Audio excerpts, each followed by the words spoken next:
Okay, right. Good afternoon. How are we? I'm all right. Well, I'm a bit grumpy, but how are Yeah, you? yeah, yeah. Well, the weather doesn't help either, does it? The weather doesn't help, I'm does it? so lucky that I've got an indoor training venue. Yeah, I so feel for anyone that's training outside at the moment. yeah. I'm glad I'm still indoors now. I'm thinking about moving outdoors probably after Easter, but I might hold off for a little bit longer the way it's going, to be honest. Yeah, some of the Easter shows may be in jeopardy, Yeah, mightn't I they? think so. I think so. But It's you know, not good. the joys of the British weather and doing an outdoor sport, I suppose that's what we have to deal with. Yeah, yeah. It does make me grumpy though. Yeah, yeah, absolutely, absolutely. Right, so we haven't been around for a while because we've had obviously different things going on between us. Been a little bit of a hectic time, so we had a short break. So, but we're back now, so we'll be back on it I'm full sure steam. we'll have another short break at some Yeah, point. absolutely, absolutely. It That's keeps what it I like. interesting.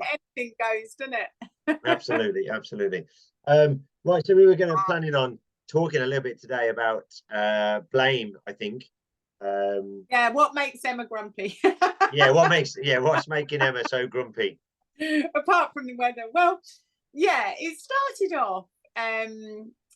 I obviously social media. We always end up talking about social Yeah, media. And I happened to read a post where somebody had done a run, at an agility run, and the post read that everything that they did was the dog's fault. So they'd been eliminated, and it was the dog's fault.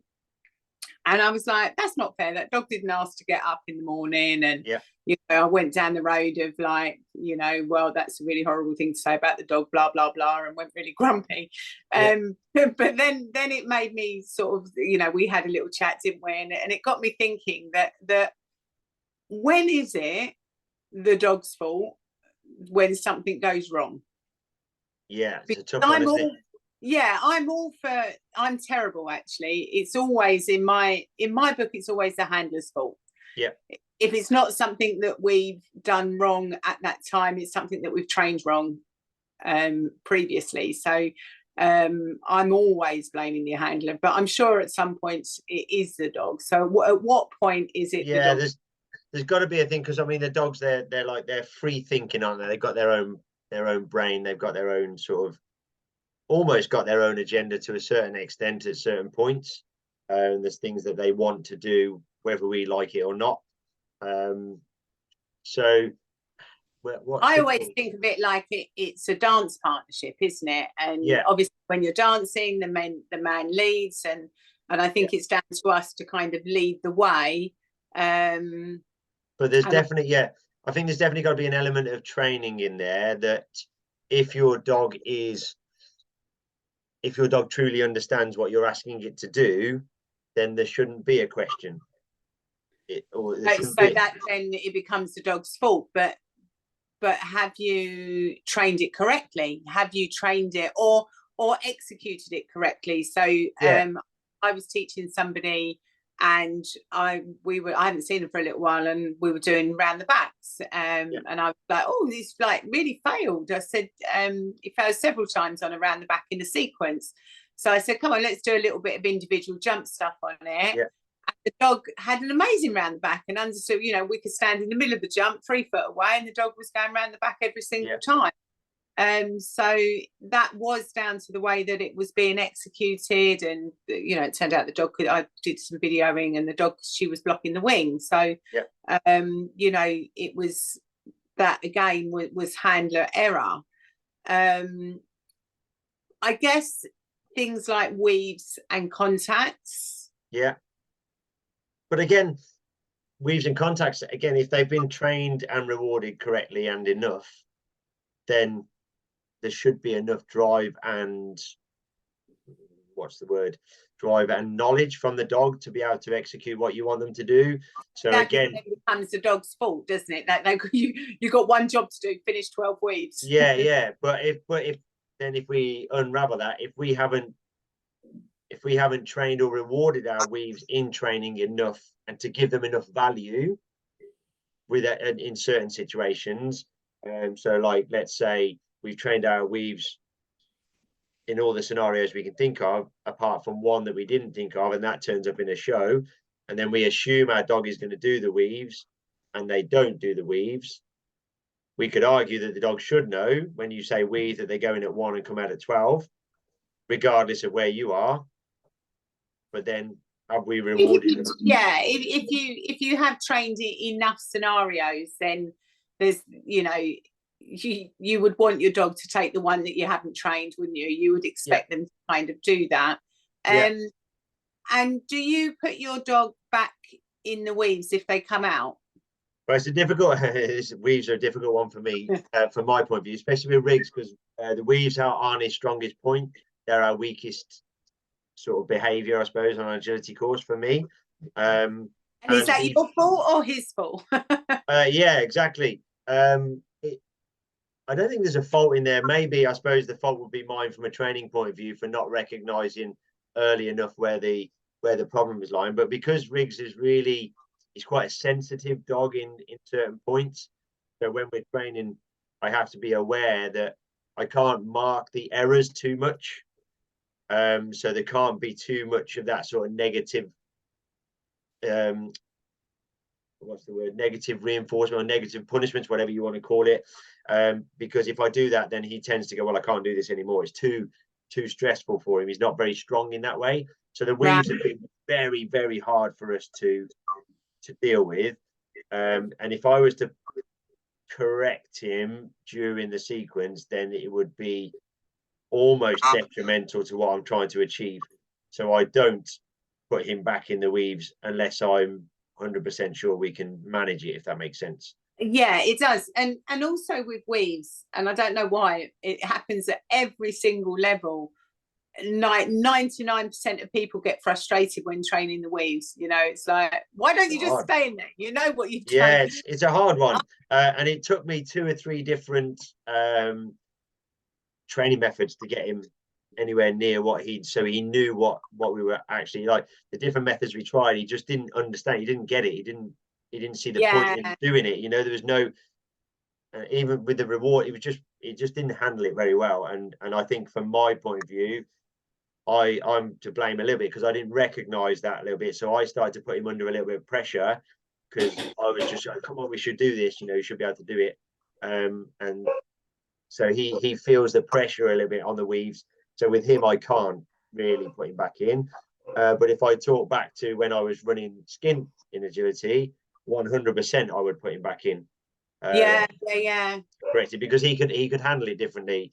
He could handle a bit more of a correction quite well, whereas Riggs doesn't handle corrections very well. So if he now went wrong on a course, would you start him again? So if he comes out of the weeds at the 10th, would you start him back again? Riggs now he can handle that a little bit, but you'll definitely recognise if I put him back into the weeds, it'll be 10 times slower.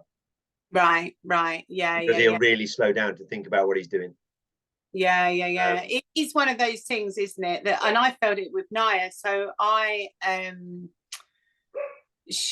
a problem with the channel weaves. I've always trained channel weaves, and she actually got hooked up in a set of channel weaves, and I actually walked away. Very similar to you, actually, because she just wasn't getting it, and she just wanted to go through as fast as she can and push her way through them. And I thought I didn't want to learn, didn't want to teach her to learn. So I think I did the right thing at the time for me, which was to step away from it, because I'm like, right, okay, you know, I probably need to go two by two, which I hadn't trained before. And I like using methods that I'm familiar with, I guess. And people would say to me, like, oh, is that dog not weaving yet? And I'm like, no, I'm not even trying at the moment. And it took me a long time. She's been down. I did 2 by 2 and she got it straight away. But then you get that frustrating time with weaves, don't you? I don't know how we've got into weaves here, but you get that frustrating time where you know the dog can weave and then they're choosing not to. And you're like, why don't you just goddamn weave? Yeah. It's hard, isn't it? And then we turn that, but then I suppose we start, we blame the dog a little bit because we go, right, you know you should weave, you know how to weave, so why aren't you weaving? But then it's a case of, like I said earlier, about like you said, walking away. I persevered a little bit more, which is where I suppose I'm to blame. a little bit because I think I put a little bit too much pressure on him to do the weaves. And that's made the weaves our weakest point. Are they still weak now? Yeah. We're 100 times better now. I've got a lot more trust in him. He can do them, but I know there's certain situations that I have to manage more than I should have to. You should have to. In any training environment now, I trust him 100%. He'll do anything anywhere. In a competition environment, slightly different.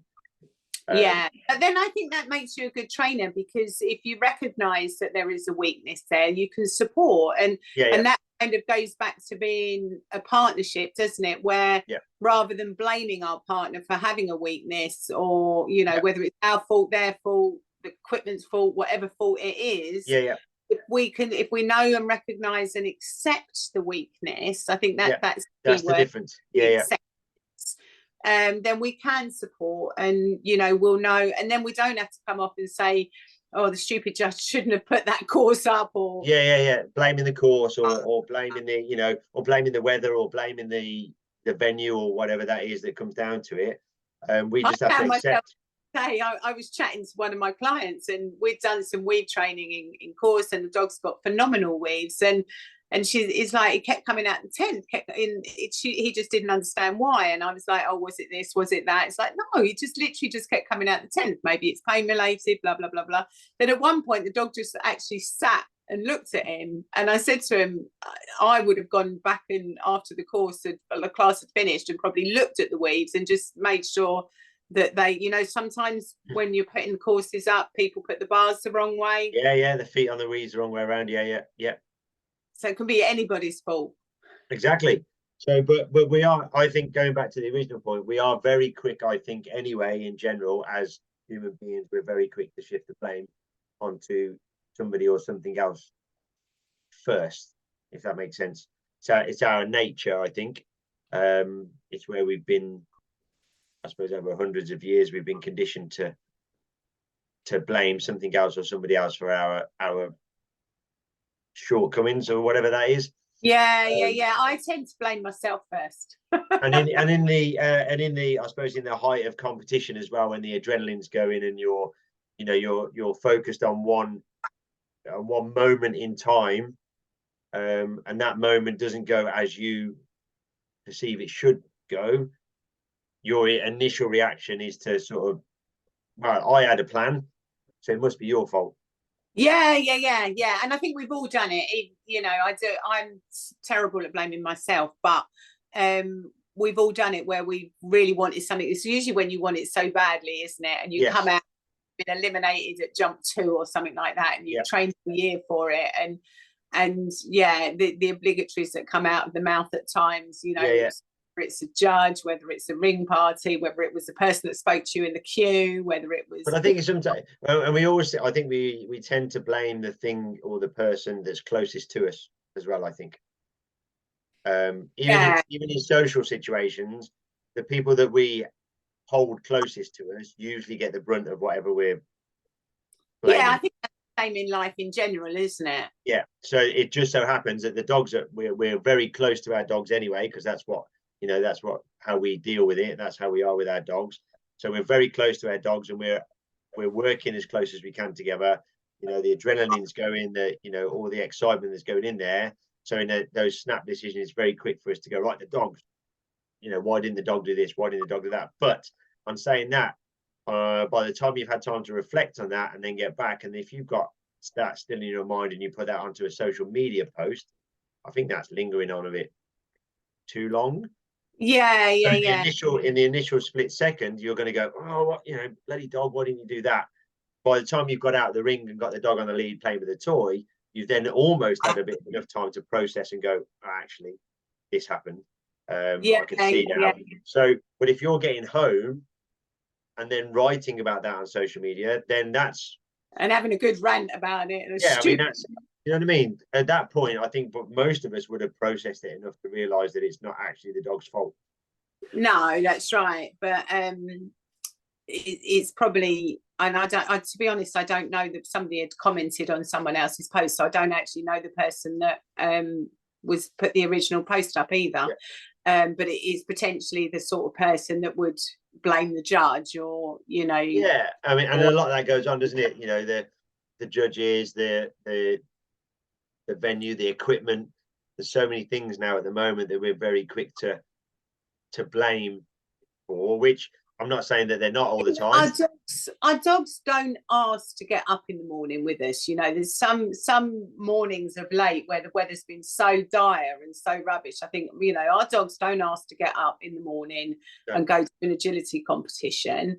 They do enjoy it. They know, they get that buzz the same as us, and it is a partnership that we run. So to kind of blame your partner for failing, I think is quite a weakness. Yeah, I think so. Which I think everybody. But then it's blaming yourself a weakness as well. At the end of the day, shit happens, doesn't it? It's a 35-40 second agility run, and yeah, I mean, we could we're go down talking that 25 minutes about it. Yeah, we could go down that, couldn't we, where we sort of we blame ourselves for things, where we do have to accept sometimes that shit happens, and yeah, and we as long as we recognize it, that it's happened, and then go, right, how do we stop that from happening again? And dogs are naughty, so dogs, yeah, of course they are. They've got a brain, they can. I don't think they get up in the morning, and I'd love to write a book. What was it? The program Magpie, wasn't it, years ago, where they used to make voices for the animals? Yeah. I often say in my agility classes that I can see the dogs talking to each other, like, oh yeah, I can do that. Yeah, you try that. Yeah, you try that. Yeah, I mean, they are going to have that sort of almost rebellious streak, aren't they? That's what makes them good agility dogs, right? Yeah, because they've got their independent drive to be able to think for themselves a little bit and decide what is best for them, I suppose, at the time. And that's why if we go back to blaming them for getting things wrong, if our dog gets enough reward from doing what they do, then generally they're not going to get it wrong, because they know that if I get this right, I'm going to get massive amounts of this.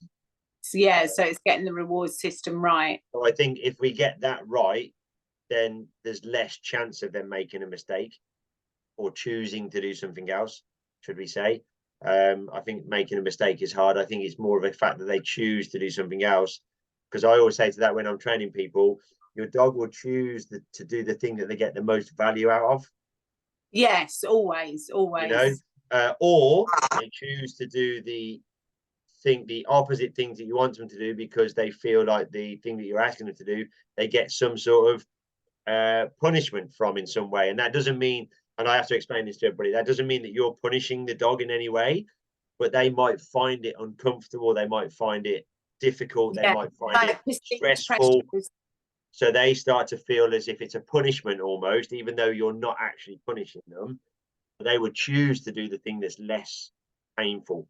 Yeah, you always know when you do pet dog visits what that dog gets the most attention for. So lots of people will say to me, like, oh, I want my dog to stop jumping up, and the first thing it does when you walk in is jump up, and you can just tell by the way the dog acts that actually that's being rewarded by people stroking it. It's being rewarded by at the cupboard, it's being rewarded, so that behavior is being reinforced all the time. So and I get, like you say, that gets the same with agility. They may find one particular, like a pull-in or a go-round or something like that, they may find that particular behavior hard.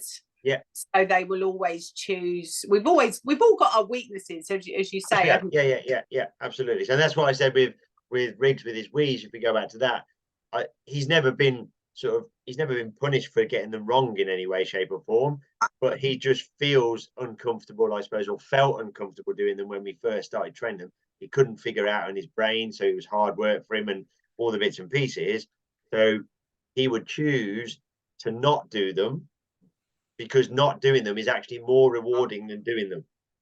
Yeah, that makes sense. Even if he chooses not to do anything, that's still more rewarding than actually doing the thing. I've had a recent occurrence with Kippy where he was attacked down in the park by a collie. and I've had some really strange behaviours in training. He's not in pain or anything. It's just the fact that my whole group is collies. Yeah. They're lovely, and we're all working together to try and get him over it. But if he's set up with the collies behind him, he wouldn't even take a go round. You know, he wouldn't be. There's just certain things that he can't perform that he used to be able to perform. Yeah, I want to go and slap this lady, quite frankly, because it has really had an impact on him. Yeah.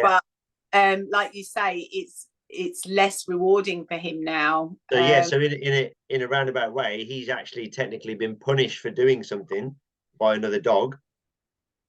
That, yeah, you know, and when it was a totally different situation as well. That's the most infuriating thing about it. He's just become very nervous.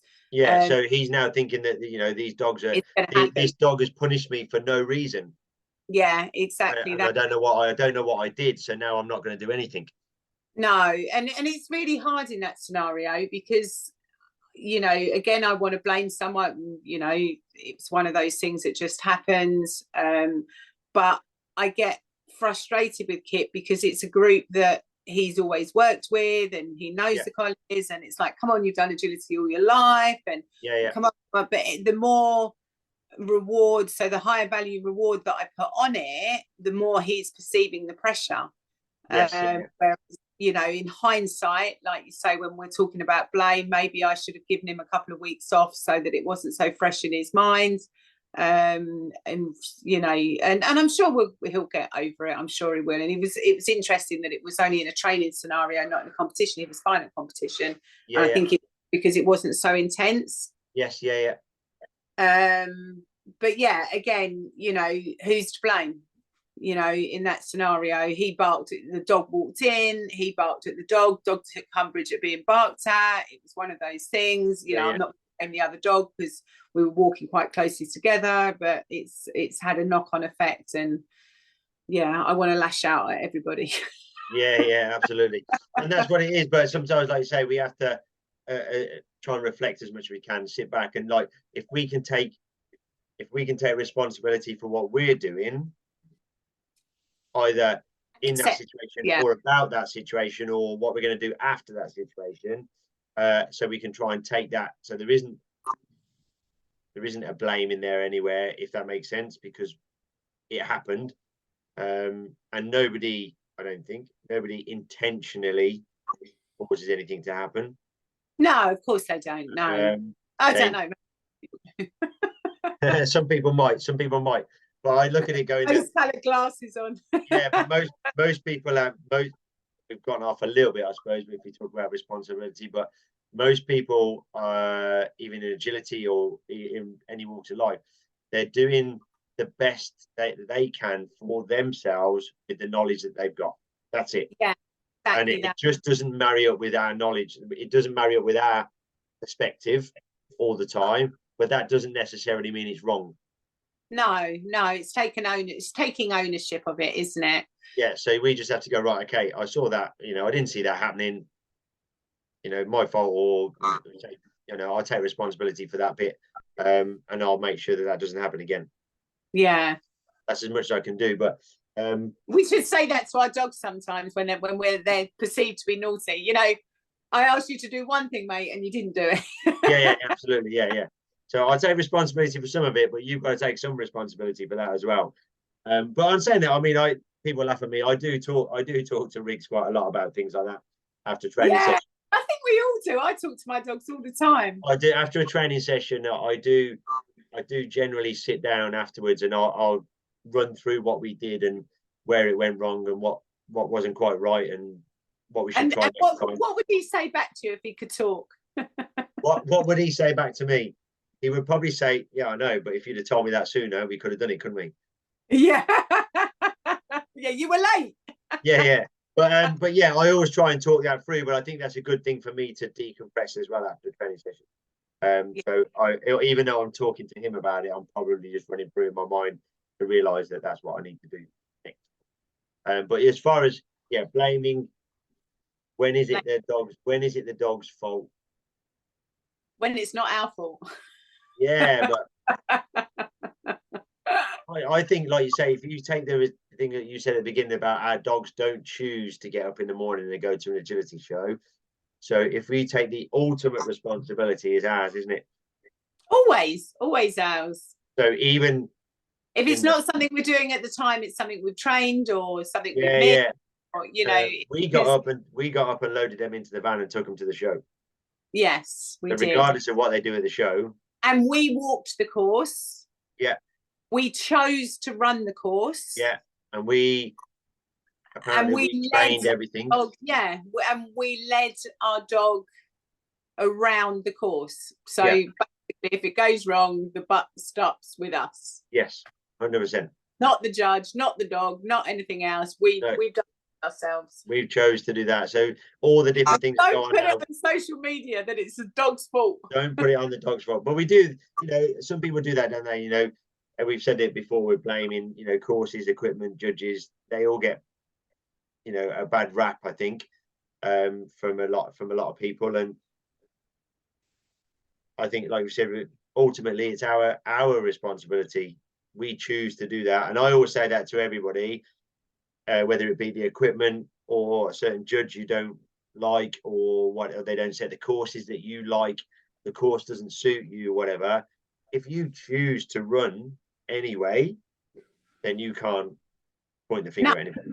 No, exactly that. If you don't like a course, if you don't like a course and you're not prepared to give it a fair crack with the whip, be fair on your dog and don't run it.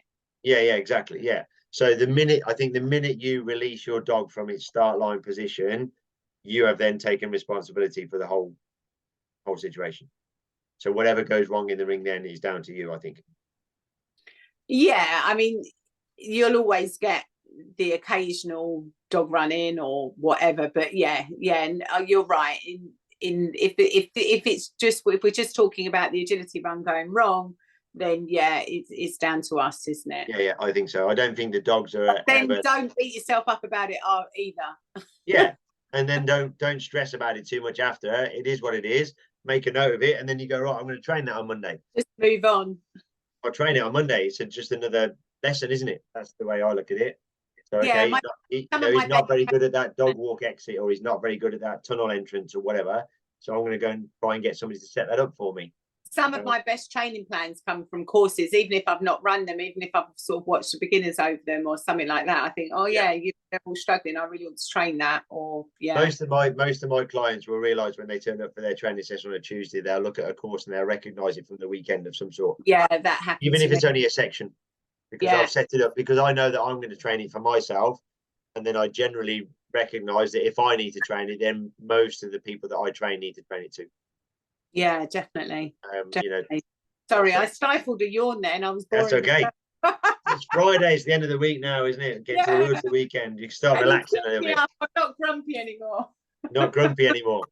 Apart from looking out the window and seeing the rain, but I'll get over that. Yeah. I'll have to decorate something instead. Excellent. Right. Excellent. I think we'll leave that there.